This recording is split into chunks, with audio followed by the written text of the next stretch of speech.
Today I'm joined in the reading corner by Sarah Ardizzone, who's a literary translator, twice winner of the Marsh Award for Eye of the Wolf by Daniel Pennac and Toby Alone by Timothee de Fombelle, and also the Scott Moncrieff Prize for Just Like Tomorrow by Faiza Guene.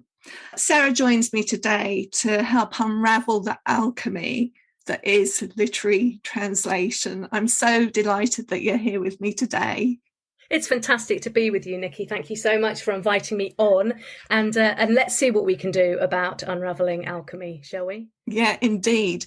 So the first thing that I wanted to explore is the fact that you are a very well-established and respected translator. I wondered now at what point you become involved in your translation projects. I'm guessing that they're not just commissions, but you quite possibly get involved in the very early stages. That's right. So I think as you become a bit more established in your career, you perhaps earn the right and the trust to become more proactive about the kind of projects that you want to be involved in. So when I was starting out, it was very much commissions, very much what the publishers wanted, and finding where the synergy lay between what I had to offer, what kind of writers were out there, and how that would meet the publishers' requirements. These days, partly there's the fact that because I've been translating a while, I have writers that I really love. It's passion projects for me. And so I want to continue in that relationship, and I want to continue following their development and finding out how I, as a translator, develop in response to their growing writing. So whether that's Daniel Pennac, Faiza Guene, Timothée de Fombelle, you mentioned Toby Alone. I've translated his Vango books, which are my standout favourites of his, and I co-translated the Book of Pearl. So that co-translation was a shift of energy. I was working with Sam Gordon on that, and we were being each other's editor in a sense. And it would get to the point where the writing we were trying to achieve was so merged that we could no longer distinguish who had done the very first draft. So again, these sort of long-term relationships, but also looking to constantly promote underheard voices, forms, whether it's graphic novels that might be underrepresented in this country. And we had a wonderful experience where Barroux, who is an illustrator, artist, writer, who I've worked with a lot, had created a graphic novel together with a writer called Bessara. And that novel was called Alpha. And it was about a migrant travelling from Abidjan, capital of Ivory Coast, to the Gare du Nord in Paris. And it was a very important story to tell. So what we did was we created an event around it at the Edinburgh International Book Festival.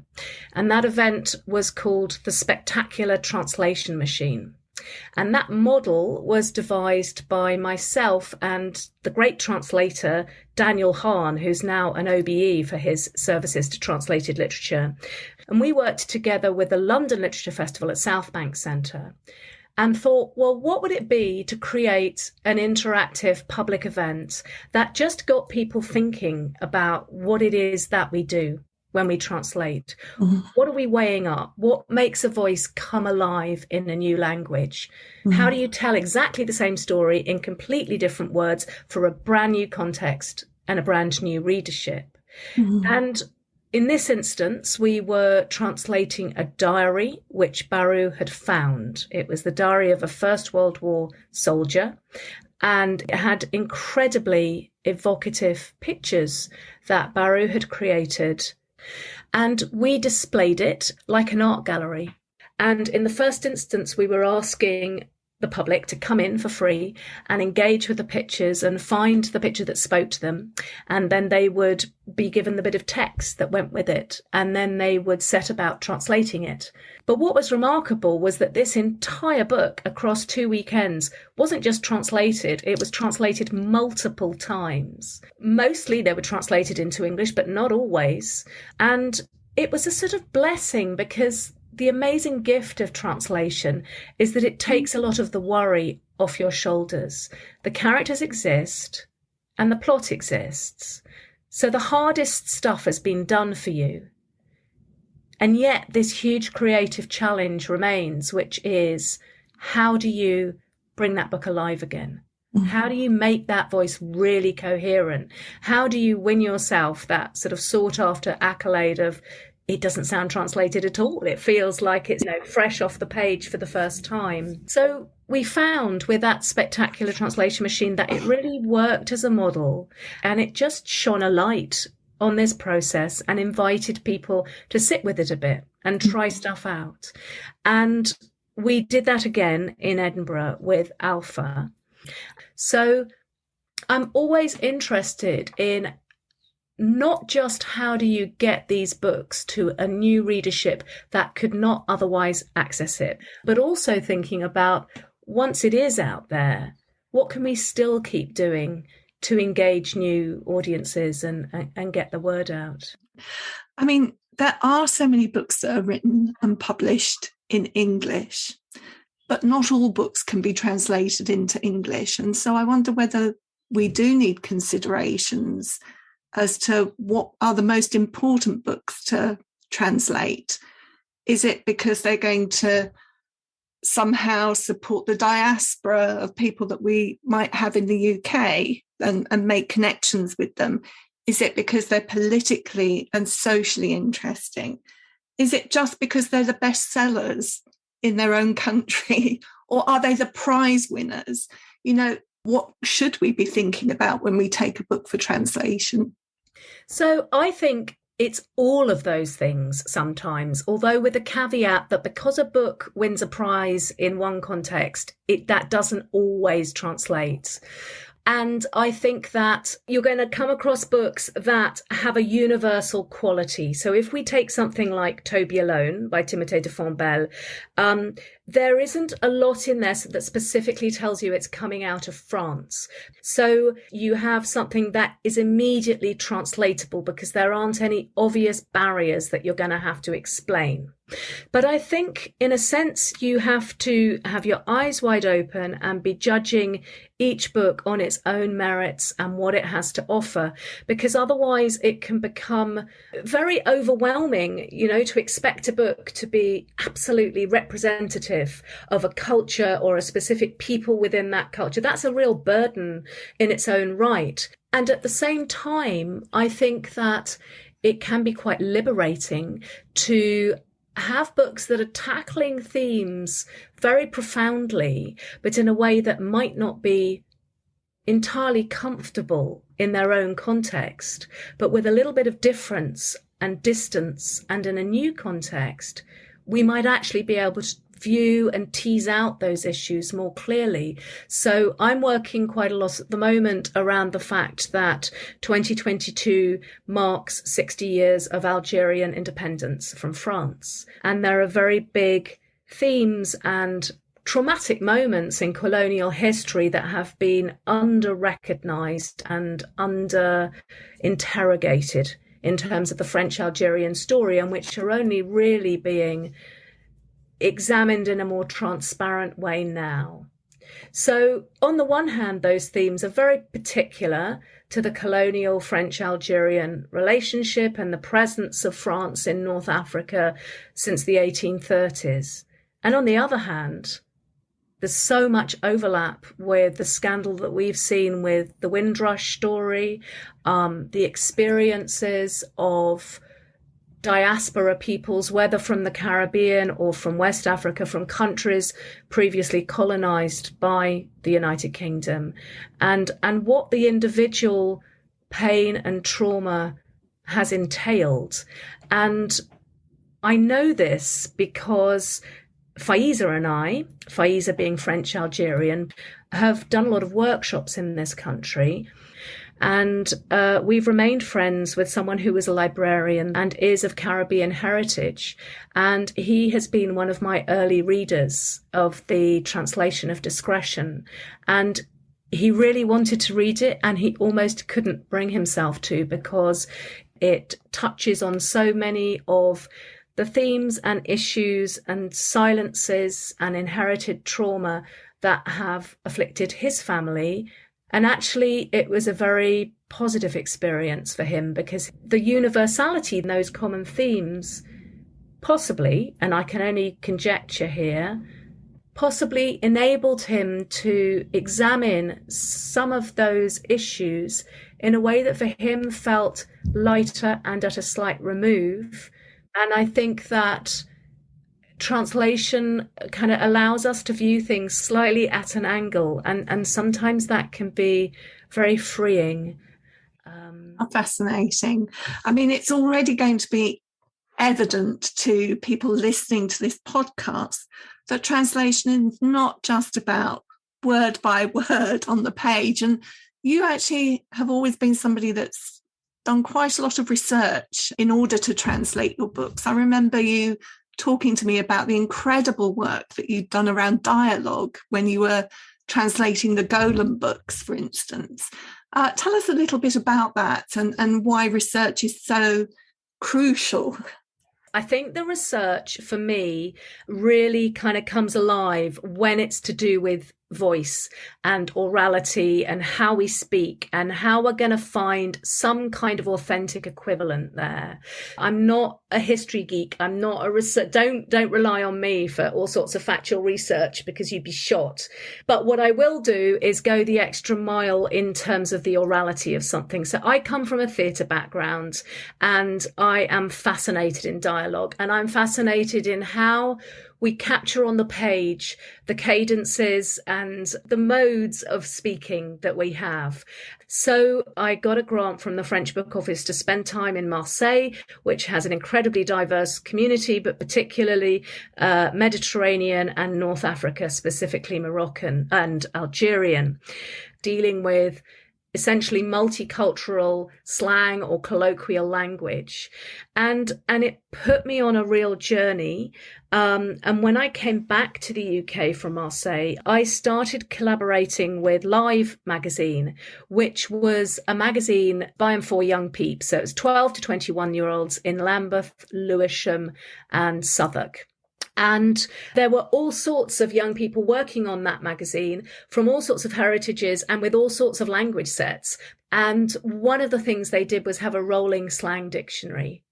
And they were so articulate about how the slang changed, what the nuances were, what the influences were. And it really struck me that they were brilliant linguists, and they really had their fingers on the pulse in terms of register. And they knew which register to flip into at which moment, when you need to be more formal, when it's okay to flip to a different register that's for your peers and so on.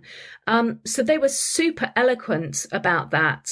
But the thing that stuck with me most of all was the way that some of the words they were talking about were, if you like, recycled words. They were being quite kind of vintage and quite economical with the language sometimes. And I was shifting at this time from translating Golem and moving towards translating Faiza again, and that was all about orality.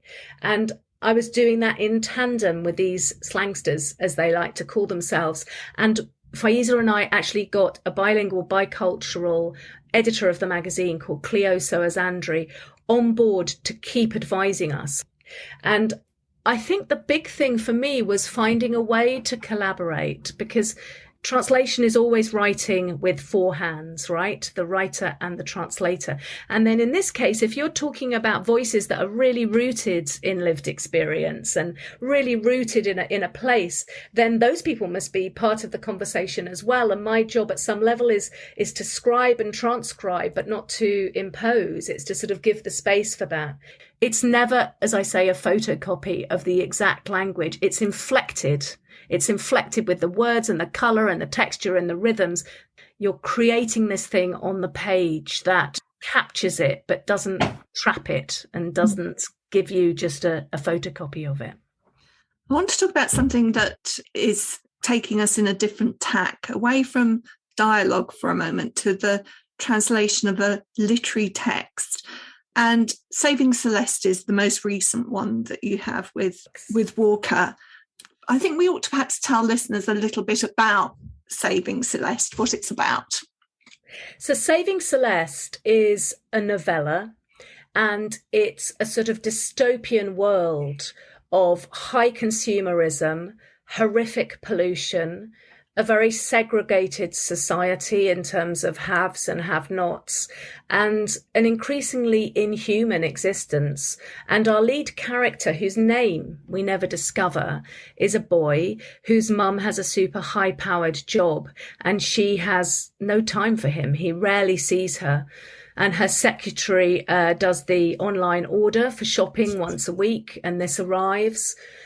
And he lives in a world of sort of glass and steel and shopping malls and lifts and walkways and traffic buzzing everywhere. And into this world erupts a girl called Celeste, who turns his world upside down, appears in his classroom. He has an instant connection with her, and then she vanishes. And he goes on a journey to find out where she's disappeared to. And when he tracks her down, he discovers that she's very sick and that she has these strange marks that are appearing on her skin, these sort of stains that are growing and that remind him of something, but he can't quite tell what. But he has this urgent sense that he has to put in place the measures to get her better. And as he embarks on this adventure, he and she understand that in order to get her better, there's a much bigger challenge at hand. Which brings me to my first question, and that's about the title of the book, because it's not a direct translation from the French, is it? You've actually put a verb into the title. Tell us a little bit about the thinking around the title. So the title in French is called Celeste, My Planet. Celeste, ma planète. And I think that what we touch on perhaps in this shift of titles is the action that we're looking for in the English. And Timothée is an incredibly dramatic, incredibly fast-paced writer. And you're always on a knife edge. And each chapter always leaves you in the lurch. And you sort of have to read it in a rush because it's unbearable not to know what happens next. So in a sense, with Saving Celeste, we're kind of emphasising that drama, which perhaps in France, I mean, he's better known in France. Perhaps people can automatically get that sense of knowing that Timothée will deliver action. Whereas here we've put it in the title.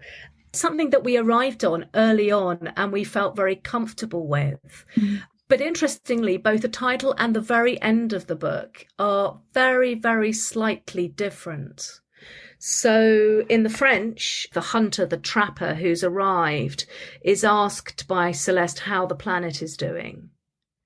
And he says, better. She's doing much better. This book was written a little while ago in France, and it's something that we're bringing out in the UK now. And I think that we have an extraordinary moment with Greta Thunberg and with so much eco-awareness amongst young people, but equally there's a lot of pessimism. So in English, we hand the answer to that question, how is the planet doing? We hand it back to the reader. So we don't give a final answer. So that's something that we did have detailed discussions with Timothée about. And he does like to end on a very clear ending. But he could see our reasoning and he was happy that we were still signalling a very strong desire for a positive takeaway. So interesting. I wanted to, pay testimony to your undoubted skill and really just to exemplify what an art translation is. So there's a little bit here. I've just taken a small bit of text from fairly early on in Saving Celeste, and it reads, At break, I scoured the school roof terrace for Celeste. I didn't realise she'd stayed behind in class to fill out a form. Leaning over the glass parapet, I kept saying to myself, don't fall, don't fall, don't fall. I was so scared of falling in love. Well, that struck me that, there's another point here, and that is about rhythm. And you've talked about the rhythm of dialogue, but texts have rhythm, the narrative has a rhythm too. And I wondered whether there were any challenges specifically in translating from French to English that you have to think about in terms of getting the rhythm right. So rhythm is something that is a really interesting challenge with Timothée, because as I've mentioned, he is incredibly dramatic and pacey, and you need to get caught in that almost breathless rhythm of just euphoria and rushing along with it and the excitement of finding out what happens next. Now, Timothée often creates that through staccato, and so he'll have incredibly short sentences and you'll have full stops cropping up all the time. And in the French, you don't trip on them. They're like these kind of tiny little pebbles, and you just hop over and you're on to the next thing. And in English, you risk setting up barriers. And so I can find myself needing to collide sentences together. So where there's a full stop in the French, there might need to be a comma in the English. And you just have to play around. And the first rule of translation is read out loud. And you just have to find how you're going to capture that pace and that flow. And the punctuation can be absolutely key in that. And sometimes even the alignment of paragraphs. Sometimes you might have more standalone lines in the French, and you might again need to collide them together into a paragraph in the English. But it's that business of, if you're trying to replicate an experience, then sometimes quite dramatic intervention is required to make that happen. And other times it's the reverse. It's the confidence of believing that it will translate across, and that you don't want to normalize it. You don't want to change it in a way that makes it more English or something. And you want it to breathe as it is. And that takes us back to what we were talking about earlier, Nikki, which is that books in translation have so many roles to play, and so many different types of readerships to read, and so many different types of publishers to fly the flag of translation with. So you're never going to have, a monolithic answer. Mm-hmm. And that's the joy of it. Mm-hmm. But with Timothée, he's a great dialogue writer. He also has a background in theatre. He's also very excited by the speech patterns and by bringing the characters alive through their modes of talking. But he's also a brilliant narrator himself, and he has this very fast-paced style that you find yourself just trying everything in order to replicate that speed. And it's interesting because there was recently a whole magazine, children's literature magazine dedicated to him in France, and I was asked to contribute a piece about the experience of translating him, as was his German translator. And we were both talking about rhythm, and we were both talking about the fact that the language is deceptively simple. You don't have to do huge amounts of looking stuff up in dictionaries or excavating in order to understand what's meant. And yet it's so masterful, the way that he pulls that off as a storyteller. So you have to keep trying and keep trying and keep trying until you get something that really flows and really convinces you as a reader in the English. And just before our podcast, I was digging out my various drafts of Saving Celeste, and it's not a long novella. It's how many pages? I'm just looking at it here, sort of 114 pages. And yet I'll put a book like this through 8 drafts. So I often think that in terms of my personal skill set, I'm a reasonable translator and I'm an excellent editor of my translations. And I think that's where I kind of try to bring the clout. So that layering, that process, that keeping on rinsing it, and that's a painstaking process and one that takes a lot of layers and a lot of time. Absolutely fascinating. I can tell you I've got through a quarter of my questions that I had for you, which I think we're just going to have to save for the next book. As always, it's been illuminating, and you've really helped us, as I say, go to the next step in terms of our understanding of what happens with this wonderful process of translation. So thank you so much, Sarah. It's been a joy talking to you, Nikki, and I would certainly recommend any listeners to this podcast also to check out the World Kidlit blog, because that's a great resource site for different books in translation for young people from around the world. So thank you so much for making the time today, and I'm very sorry that we didn't get to answer those other questions, but I'll look forward to that on another occasion. In the Reading Corner is presented by Nikki Gamble and produced by Alison Hughes. This episode is generously sponsored by Walker Books. If you have enjoyed this podcast, please leave us a review. If you would like to find out about other events and courses, visit justimagine.co.uk. Join us again in the Reading Corner on your favourite podcast platform.